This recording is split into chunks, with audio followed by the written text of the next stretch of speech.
柏拉图在探寻真知时，从一个简单却深刻的观察出发，心灵的每一种能力都对应着一种独特的对象，听觉对应声音，视觉对应形象，嗅觉对应气味。那知识呢？如果知道也是心灵的一种能力，它必然也有自己独特的对象。柏拉图说，那些对象并不是我们在感官世界中看到的石头、树木或颜色，而是那些可以被我们只认为某种东西的概念。当我们说这是一个三角形，我们其实并不是在谈那一笔一画画出的形状，而是在指向成为三角形这一种性质，一种独立于具体图像却被一切三角形所共有的存在。同样，白不仅是墙的颜色，善也不仅是一个人的行为，它们指向的是比任何个体事物都更高、更纯粹的东西。柏拉图称这些恒常不变的存在为理念。理念不是感官能触及的对象，而是理性才能看见的真相。柏拉图在这里进一步区分了两种截然不同的存在，一种是我们能看见、能触摸到的具体事物，比如被画在沙地上的三角形、纸上的图形、墙上的装饰。这些具体的三角形各不相同，有的大，有的小，有的歪斜，有的端正，它们都存在于某个时间、某个地点，属于我们感官所见的现象世界。柏拉图称之为个别者。另一种是所有这些具体三角形所共有的特征，那就是三角形本身。这种成为三角形的性质不依附于任何一幅图画，也不随时间或空间而改变，它既没有被画出来，也不会被擦去。这种普遍而恒定的存在，柏拉图称为理念 form 或称 idea。 这里的 idea 并不是心理上的想法，而是一种客观存在、永恒不变的本质。对柏拉图而言，真正的知识所指向的正是这些理念，因为只有理念是不变的、普遍的、独立于感官世界的真理，而我们在感官中所见的种种个别事物，不过是这些理念在时空中的投影或影像而已。柏拉图认为，理性之所以高于感官，就在于它能通往那些不变的理念，而理性实现这一点的工具，就是他从老师苏格拉底那里继承来的辩证法。辩证法不是争辩输赢的技巧，而是一种通过问与答去逼近真理的思维方式。在一连串的追问中，柏拉图希望我们能一步步剥除概念的模糊与混乱，最终抵达它的真实定义。所谓真实定义，就是一组既必要又充分的条件，能精确界定某个概念究竟适用于什么对象。举个例子，当我们说兄弟这个词时，柏拉图会问，什么条件下一个人才能被称为兄弟？答案是，他必须是男性，并且有手足关系。这两个条件缺一不可，也刚好足够。只要理解了这两点，你就真正明白了兄弟这个概念的本质。对柏拉图而言，这样的定义不只是语言上的说明，更是一种通往理念世界的路径。因为当我们能用理性捕捉事物的必要与充分条件时，我们就在超越感官，触及那些不随时间变化、永远成立的真理。在理想国中，柏拉图让苏格拉底把辩证法应用到一个最核心的主题上，正义。一开始，长者克法洛斯提出了一个看似简单的定义，正义就是言行诚实，听上去合理，不撒谎，不欠债，好像就是做一个正直的人。但苏格拉底立刻追问，难道说实话、偿还债务在任何时候都是正义的吗？他举了一个发人深省的例子，假如你向一个朋友借了一件武器，后来这个朋友疯了，此时你还该不该把武器还给他？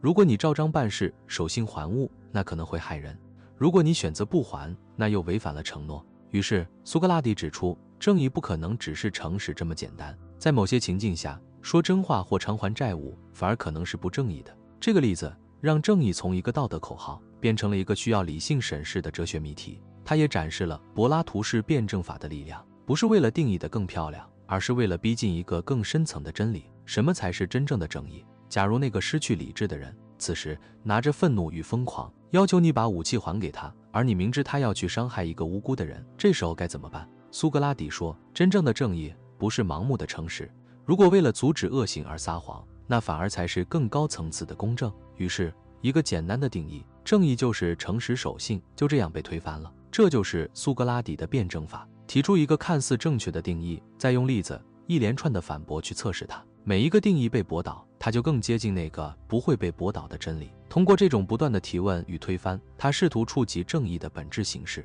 也就是所有正义之士所共同拥有的那个不变的特征。对柏拉图而言，这才是真正的知识，不是对表象的描述，而是对永恒形式的洞见。柏拉图追寻定义，其实是在追寻知识本身的形态。但问题是，什么才算是真正的知识？在泰阿泰德篇中，柏拉图提出了一个看似简单却极深刻的答案：知识至少要包含真实的信念。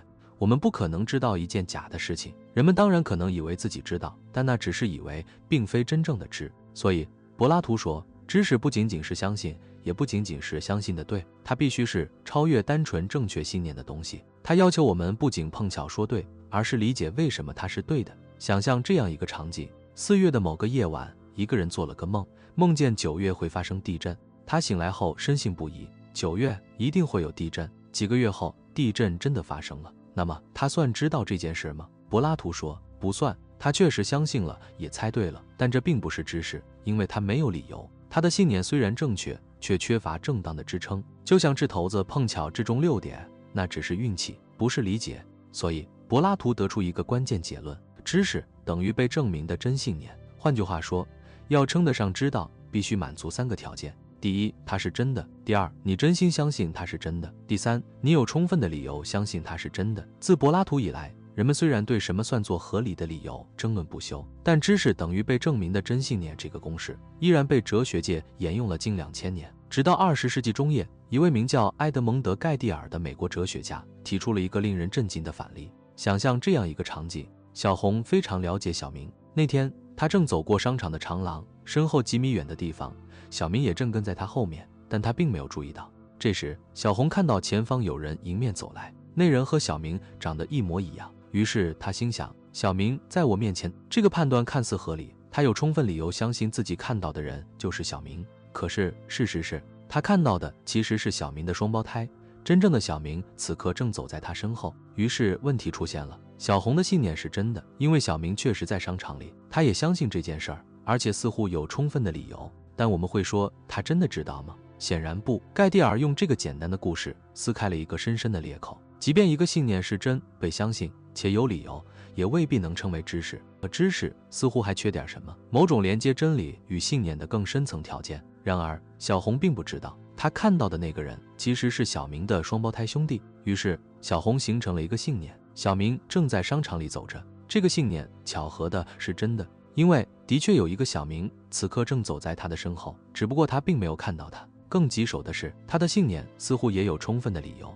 毕竟从他的视角来看，一切证据都与那个人就是小明完全吻合。换句话说，他的证据和小明真的在那儿时的证据几乎没有任何区别。可问题是，小红的真信念仅仅是个幸运的误会，他猜对了，但那并不等于他知道。这个例子像一记闷棍，击碎了柏拉图留下的那条古老公式：知识不等于被证明的真信念。它揭示出一个深层的难题：当我们的信念偶然与事实重合时，那还算是真正的知道吗？换句话说，在盖蒂尔看来，问题的根源在于小红的信念与事实之间缺乏恰当的因果联系。他之所以相信小明在那儿，并不是因为他真正感知到了小明，而是因为他误以为别人是他。信念与真相擦肩而过，只是偶然在某个瞬间重叠。在后分析篇中，亚里士多德提出了一个极具影响力的观点：每一门科学都建立在2种知识之上。第一种是那一学科的第一原理，它们是真理的起点，必然为真，且能被人直接认知。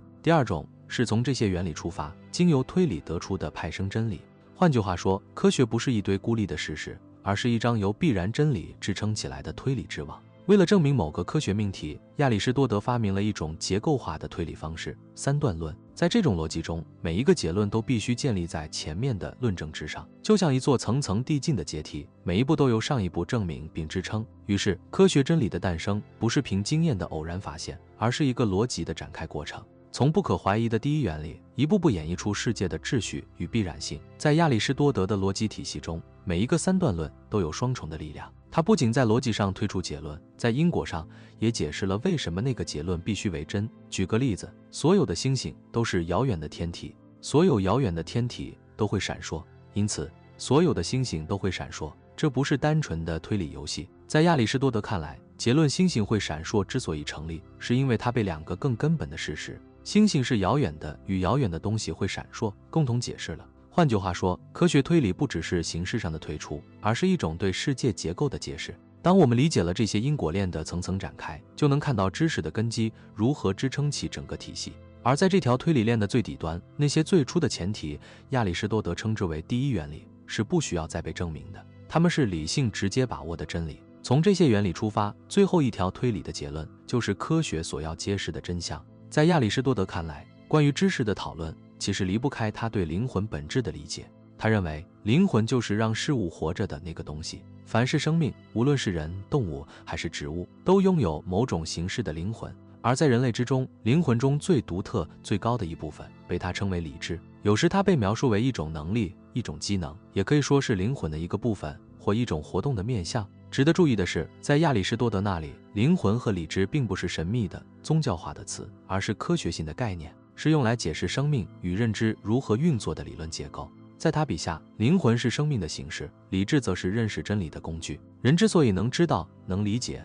能思考，正是因为在我们的灵魂中存在着这样一个可以通向真理的理智之门。亚里士多德有一段神秘而深刻的话：现实中的知识与它的对象是同一的。这句话是什么意思呢？亚里士多德似乎在说，当我们学到某样东西时，我们在某种意义上获得了那个对象，但我们获得的究竟是什么？是与知识对象不同的某物，还是与它完全相同的东西？如果不同，那我们心中所拥有的就与知识的对象产生了偏差，而一旦有偏差，那就不可能是真正的知识，因为知识必须是真实的、准确的、无误的对应。举个简单的例子，如果我们说我知道蓝色是一种颜色，那这个知道就不能指向别的东西，它必须与蓝色是一种颜色这个事实完全一致。也就是说，真正的知识必须与它的对象同一，知与被知不再分离。这一思想在现代哲学中依然隐约地延续着。例如，那句著名的知识条件是 A 知道 P， 当且仅当 P 是真的。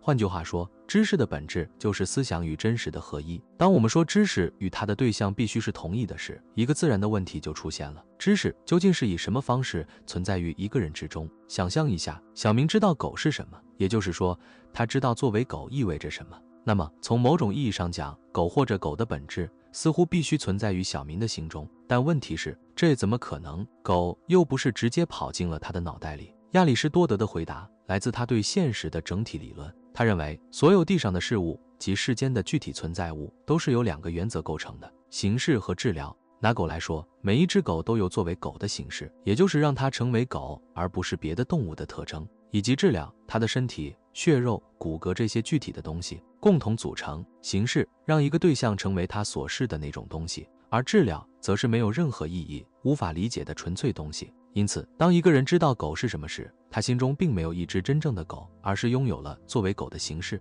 也就是狗的本质结构，在认知层面上被心灵所吸收、所拥有。换句话说，知识并不是把外在的对象装进头脑里，而是让心灵在形式上与对象合一。在《论灵魂》中，亚里士多德对思考的过程给出了一段相当简略但极具洞见的说明。他说，就像其他一切事物一样，理智本身也必须包含两个部分，一个与质料相对应，另一个与形式相对应。前者被称为被动理智，后者则是能动理智。关于能动理智，亚里士多德语气极为凝练，却意味深长。他写道，在这个意义上，理智是可分离的，不受影响的，非混合的，因为它在本质上是一种纯粹的活动。当理智脱离当前的束缚时，它显现出它真正的样貌。不多不少，它本身是永生的、永恒的，没有它，什么都不能思考。换句话说，亚里士多德认为理智不是一个单一的、静态的东西，而是一种有内在层次的认知能力。被动理智就像一块未成型的蜡板，它有接受印记的能力，但自身什么都没有。它代表着心灵中可以被思想填满的那部分。能动理智则像光一样，它让可见的东西变得可见，或者说让潜在的思想变成实际的思想。它是使思维真正发生的积极原则。而当亚里士多德说能动理智是永恒的、不受影响的、非混合的，他暗示着它并不依赖于身体，而是灵魂中最纯粹、最神性的部分。那部分在我们死后仍然不灭。亚里士多德关于知识的这一部分观点，实际上是他对感觉理论的自然延伸。在他看来，感觉的发生是这样的：当一个感官器官受到外部感知对象的刺激时，通常这种刺激会借助某种媒介而进行，比如视觉依赖光线，听觉依赖空气。这种刺激会在感官器官中生成一种可感形式，这种形式并不是外物本身，而是外物在感官中的表征或印象。亚里士多德用一个著名的比喻来说明这一点：感官器官接受可感知对象的形式，而不接受它的质量，正如蜡板接受印章的印记，而不接受印章所由之铁或金。换句话说，当你看到一朵玫瑰时，你的眼睛并没有把玫瑰的物质部分吸收进来，而是仅仅接受了玫瑰的形式，也就是颜色、形状等能够被感知的特征。因此，感觉的本质是形式的接收，而非物质的转移。这个观念正是亚里士多德整个知识论的核心。知觉是形式的感知，思维是形式的再现与抽象。通过这种连续性，亚里士多德在感觉与理智之间建立了桥梁。感官接收个别事物的形式，理智抽象出普遍的形式。在亚里士多德去世之后，认识论历史上迎来的下一个重要转折是怀疑主义的兴起。怀疑主义并非一种单一立场，而是至少包含两种主要形式。第一种被称为学院派怀疑论，起源于公元前3世纪的柏拉图学院，由哲学家阿尔克西拉乌斯提出。我们今天对他及其思想的了解，主要来自西塞罗、塞克斯图斯、恩皮里科以及蒂欧根尼拉尔修的记载。学院派怀疑论者有时也被称作教条式怀疑者，他们主张没有任何事物能够被确知，换句话说，人类无法真正知道任何东西。这种立场看似激进，却很快遭遇了一个经典反驳，来自斯多亚派哲学家安提帕特等人的质疑。他们指出，如果你声称没有任何知识是可能的，那么你至少知道知识不可能这一点。可一旦你知道了这件事儿，你的论断就自相矛盾了。于是，这种教条式的怀疑在逻辑上就被自己推翻了。在阿尔克西拉乌斯之后，另一位学院派哲学家卡尔内阿德斯提出了一个更为精妙的回应。他认为，外界对学院派怀疑论的指责其实误解了他的本意。怀疑论并不是在宣称知识不存在或者我们一无所知，它并不是一种关于世界的理论，而是一种论辩策略。按照这种策略，怀疑者并不会试图证明自己什么都不知道，他只是假设自己不知道，然后防守性地维护这个假设，对所有声称知识存在的论点逐一反驳。换句话说，怀疑者并不承担证明知识不可能的责任，相反，真正的举证责任在于那些坚信知识可得的人。卡尔内阿德斯对学院派怀疑论的诠释，让他与另一种怀疑论形式变得惊人的相似，那就是皮浪主义，以哲学家爱丽丝的皮浪命名。和学院派不同，皮浪主义者既不肯定也不否定，他们主张人应该暂停判断，彻底避免做出任何知识性的宣称，哪怕是那句什么都不知道。皮浪派的策略是一种平衡破坏，他们会指出，对每一个有证据支持的命题都可以找出一个反命题，并且它同样有着同等强度的证据。于是理性陷入对峙，任何立场都有一面镜像与之相对。比如远看一座塔似乎是圆的，走近一看却发现它是方的。这种用来反驳双方论点的推理方式被称作环论。他们的目的不是要找到真理，而是让人意识到，在真理面前，我们永远可能看错。比如皮浪主义者会举这样的例子：人们常说天意照顾万物，因为星辰的运行井然有序，仿佛暗示着某种神圣的关怀。但同样有力的反证也在眼前，许多善良的人饱受苦难，而邪恶的人却常常享受幸福。如果真有天意，为何世界并不公？再比如，我们以为一个苹果有很多特征，形状、颜色、味道、香气，每一种特征都作用于不同的感官。可皮浪主义者会说，或许事实并非如此，也许苹果只有一种属性，只是它以不同的方式影响着我们的眼、鼻与舌。在这样的思维方式里，每一个确定的判断都可能被一个同样合理的怀疑所抵消。真与假、实与虚之间似乎只隔着一个视角的差距。在这些论辩背后，真正被触及的问题被称为标准问题，也就是说，我们如何才能找到一个合理的标准，去判断哪些信念是可靠的，哪些知识是真的。皮浪主义者认为，无论提出什么样的标准，最终都逃不过两种命运，要么毫无根据，要么无法定论。想象一下，某人宣称这就是我们判断真假的标准，皮浪主义者会立刻追问，你凭什么说它是标准？如果没有理由，那它就毫无根据。但如果给出了理由，那理由本身难道不也需要一个更高的标准来支撑吗？于是问题陷入循环，标准需要被证明，证明又需要新的标准，就像一面镜子对着另一面镜子，映出无穷无尽的回声。这就是怀疑论者的锋刃所在。当人类试图为知识寻找绝对的起点，他们却一步步揭示出，也许那样的起点从未存在。如果怀疑论者必须依靠判断才能活下去，那他们早就陷入了麻烦。但事实并非如此。皮浪学派认为，人其实可以在不做判断的情况下生活得很好。我们不需要确定世界的真相，只需顺应习俗，接受表象，看到什么就如其所见，遇到什么就如其所遇。我们不去宣称这些现象正确或错误，只是让他们如其所是。塞克斯图斯指出，这样的生活方式不是无助，而是一种智慧的放下。它让人脱离了必须知道的焦虑，回到单纯的感知与经验之中。因此，古代皮浪主义并不真正是一种知识论，它没有试图建立关于知识是什么的理论，而是以一种怀疑的姿态拆解他人的理论，尤其是斯多亚派与伊比鸠鲁学派那种自信而系统的哲学建筑。皮浪本人甚至认为，这种放下判断的怀疑，并不是出于知识的骄傲，而是出于伦理的平和。当人彻底与必须知道的执念和解，他便得以抵达一种宁静的境界，古人称之为心灵的安然。希波的圣奥古斯丁认为，如果没有上帝的启明，人类便不可能获得任何知识。在他看来，人的心智之所以能看见、理解或把握思想，全赖上帝之光的照耀。这些理念在奥古斯丁的理解中，与柏拉图的理念如出一辙，它们是永恒的、不变的，只可由心灵直接领悟。但更深一层的是，这些理念并非独立存在于某个超然世界，而是在某种神秘的意义上属于上帝自身，并且是在上帝之中被人心所见。启明 （illumination） 是奥古斯丁哲学中的核心概念，他借用了新柏拉图主义者普罗提诺以及其他哲人的视觉隐喻。上帝是光的源泉，人类的心灵如同一只眼睛，唯有当神之光照临时，心灵的眼睛才得以看见真理。有时奥古斯丁会稍作转喻，他说人类的心灵参与于上帝，又在论师者中说基督亲自内居于心灵之中，以其存在照亮人之理智。值得注意的是，奥古斯丁的启明论并非仅关乎宗教或神秘经验，而是关乎一切知识的可能性本身。在他看来，每一种认识，每一次领悟，都是上帝之光在灵魂中的一次闪现。在奥古斯丁成熟地提出启明论之前，也就是他皈依基督教不久的时期，他首先致力于反驳学院派怀疑论。在《博学院派》一书中，奥古斯丁指出，即便怀疑一切，人类仍能确知某些命题是真实的，例如那些吸取重言式，要么世界是一个整体，要么世界不是一个整体，要么世界是有限的，要么世界是无限的。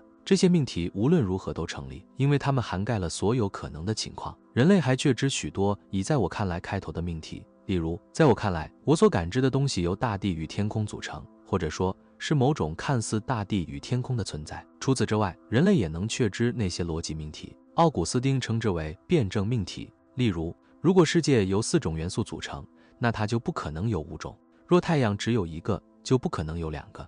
同一个灵魂既不能死去，又仍然是不朽的。人不可能同时既幸福又不幸福。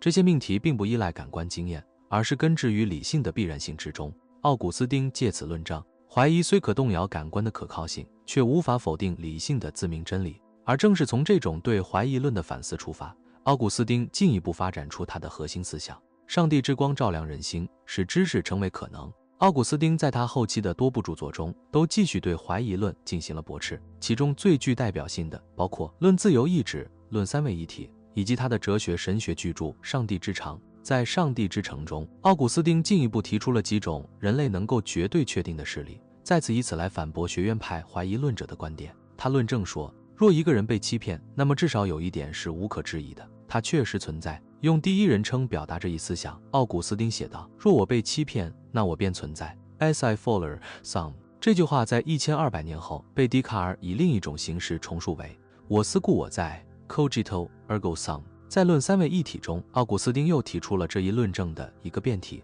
即便我被欺骗，我至少能确信我仍然活着。这些论证共同表达了一个深刻的思想：怀疑本身反而成为自我存在与意识确证的根源。奥古斯丁进一步指出，既然他知道，那么他也知道自己知道，而且这一认知可以无限递归下去。若我知道我知道我还活着，那么我也知道我知道我知道我还活着。在20世纪的认识论逻辑中，这一思想被形式化为一个著名的公理：若 A 知道 P， 则 A 也知道自己知道 P。在《上帝之城》中，奥古斯丁还宣称他确知自己在爱，因为我并没有在这一点上受骗，我确实在爱，而在我所爱的事物中，我并未被欺骗。借此，奥古斯丁认为怀疑论已被彻底驳倒。他明确否认自己曾经能够真正怀疑那些通过感官经验或通过多数人的见证而获得的知识。在奥古斯丁对怀疑论的批判之后，整整1000年间，怀疑论几乎销声匿迹。然而，它最终如同埃及神话中的凤凰般重生。与此同时，奥古斯丁的柏拉图式认识论在中世纪长期占据主导地位，一直延续到13世纪中叶，才被圣阿尔伯特